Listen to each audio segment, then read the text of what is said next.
It is the Las Vegas Raiders now without a head coach, Jon Gruden, as Brad rightly covered, resigned due to his off the field issues, traveling to the Denver Broncos, obviously led by Teddy Bridgewater. Again, two teams that really, as I say, look, it all looked good at the start, and then you have to say, been pretty much found out. Jamie in particular has been especially critical. The Broncos have proven right. So I think there's only one place to start. Jamie, feel you're going to be right again? Yes, I do. I've gone for the Denver Broncos to beat the Las Vegas Raiders. I know it's the first game I've given the Broncos this season. Obviously, I don't want them to win, but I think they'll just have just enough over the Raiders. No head coach. It's a very weird position for them to be in. I've gone as close as I can, 23-20.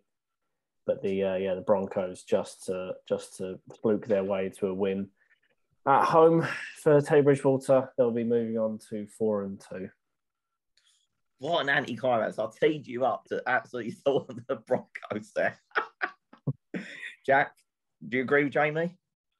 Broncos 27-20. Wow, Brad. I mean, who cares? Like, honestly, I could not give a single one about this game. If there's one game that I wanted to be like abandoned, postponed, put it as 0-0, it would be this game. I couldn't care. And you know what? I was so tempted to write 0-0 and abandon next to it. You did put that in the message, didn't you? In brackets.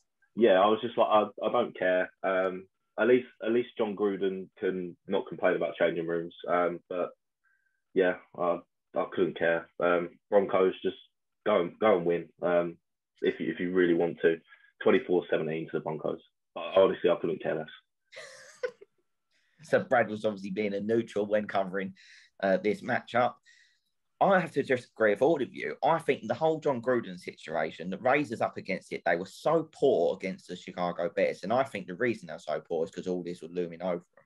I mean, the Broncos got exposed by Big Ben. They got exposed by a tree. It was an embarrassing performance. And their comeback was like getting a man of 19 points. Like, wow, what a comeback. I just think that the Raiders, the shackles are going to be off. You've got to remember this is still a very talented offense. Josh Jacobs still needs to get going. We've already mentioned lots of Darren Waller, Hunter Renfrow, etc. That the Broncos can only beat the real bottom of the barrel teams in the National Football League. They've been exposed. To simply stun that Jamie backed the Broncos. I think this could actually ruin his predictions. I think it could send him on a downward spiral where it just ain't falling for him. So I've gone for the Raiders to win this one 33-17.